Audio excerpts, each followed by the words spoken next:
So here it is. I just landed my very first private school teaching job. And I want to take you behind the scenes as to what happened, what I said, how I'm feeling, and where we're going in the new year. So stay tuned.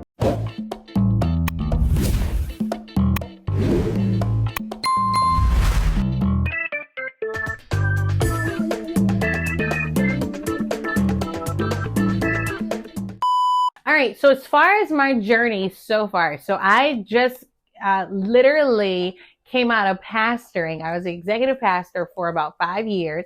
And then before that, or during that transition, I have done teaching English as a second language for Chinese students. I've done Christian education teaching. I've done all of the things, right? Teaching online. I have a mentorship group, like just all kinds of different levels of teaching. But I have never officially been a classroom teacher outside of like substitute teaching. So I mean, I have a lot of teaching experience. I've just never actually desired to be in the classroom full time. What sparked my passion for teaching, honestly, is that we're moving our kids. And so there was an opportunity, in addition to moving our kids to a new school, that I actually qualified and they had an opening. And so the conversation, and really just, if I'm being honest, and I don't want to make this ultra spiritual, but like just the favor of the Lord, I mean, just really opened the door. And it is a timely transition. I also have the joys, and I'll let you know if it's still joy or what it is, of teaching my daughter. So I'll be teaching 4th grade. How did I structure my resume? So first thing is, what I always do is I have a beefed resume, okay? It's literally the name of it on my computer, beefed resume. And that includes every single job I have ever had. Every single job, every single position, every single certification, all of it, everything, right? And so what I usually do is, depending on the job that I'm applying for, I will take those jobs that fit the job that I'm applying for. So for example, if I'm applying for a teaching position, or actually a substitute teaching position is how it started, I take all of my teaching experience and I make sure that that is there first. And then I kind of eliminate anything else that really doesn't matter. And also making sure that it doesn't cause too much of a time gap. So for example, my very first job ever was working at the bank. Well, that's not really relevant for teaching, right? And so you can remove that. Nobody cares that when you were 16, you had your first job. I know we feel proud of that.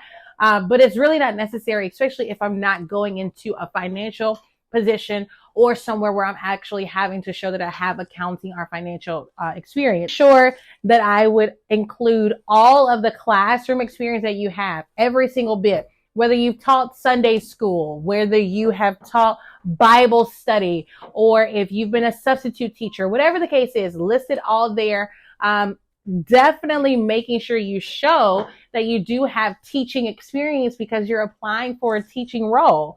And so one of the greatest tools, I mean, this is not sponsored by ChatGPT, but I'm just saying, if you want to sponsor, you can. Anyways, you can use your resume, right? Copy and paste it, put it in ChatGPT, tell ChatGPT that, hey, I want you to give me a resume. And this is even for the free version. Okay. So I know people are concerned about free or whatever.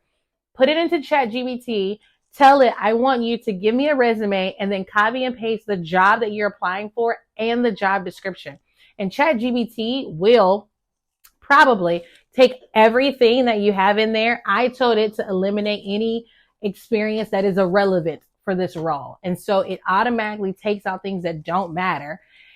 What I actually like to do too is, if you're applying for a couple of teaching positions, I would say, maybe using the job description of like just a normal teacher, whatever the case is, and then just make it a teaching resume, right? So you submit the same resume to every person.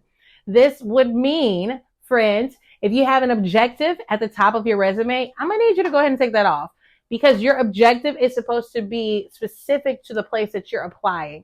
And that becomes a little difficult and a little more taxing. Jeez. A little more taxing if you're applying for different schools, right? Okay, so that's the first thing, making sure your resume shows all of your experience.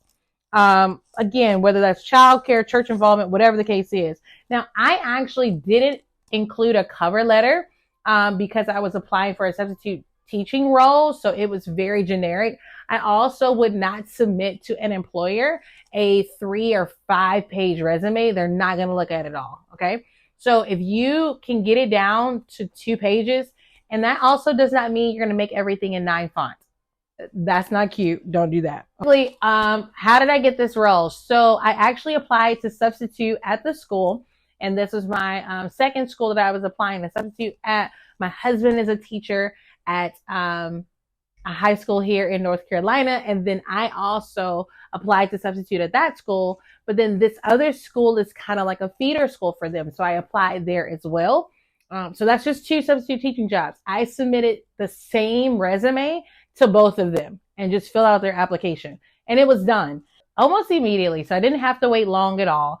Almost immediately, I got a call back. I probably applied on Monday. I got a call probably Tuesday and was like, hey, can you come in for an interview for the substitute teaching role? And so while I was sitting in there for the substitute teaching role, he actually mentioned, I just want to throw this out here at you. Like, I don't know if you're interested in this. I know you applied for the sub role, whatever. Saying that to let you know that how long you may have to wait is very different. I know now we're in the March, April time. And so a lot of schools are doing intent letters with their teachers. And so a lot of them are finding out if they have open positions, what positions they have open. But now also rest assured that if you are applying somewhere, or there's a school that you really, really like, and they don't have any openings, that doesn't mean that they won't have any openings. Some teachers don't know what they're going to do, or they're waiting for something else to happen in order to actually, say exactly what they're going to do, or if they're needing to leave. How many applications did I submit? This is one of the questions. I only submitted 2. I actually got the sub job at both. And then I never subbed for the second school at all. Well, ironically, I subbed after I actually had the teaching interview. So I was unscheduled to sub after I did my interview, which is crazy. So my emotions during the time, I want to just be honest, I was overwhelmed just by the favor of the Lord. And again, not to make this ultra spiritual, but I was just so surprised at how not only was the Lord transitioning us out of a season of ministry as lead pastors, but also in making way. And also, like the scriptures say, your steps are ordered by the Lord. Really, like for real, understanding that and seeing that when I went in for one position, another position was offered to me. And just how the Lord just really began to move, even with our kids going there, and just how this transition is being for our family. I want to encourage you that while you're putting in applications, you have done the work. Your resume is bomb, right? And so when you don't get the position, or if someone doesn't call you back, or whatever the case is, it's not that you are such a terrible candidate or that things are so bad with you. It is literally having to take comfort, right? And confidence in my steps are ordered by the Lord. For whatever reason, this door is closed to me, but if God allows this door to be closed, then another door is going to be opened. That's that. Like, that's literally, and I mean, that's literally what happened with me getting this job. And it was like, I kept praying, like, Lord, are you sure you want me to go be a teacher? Like, I don't, what?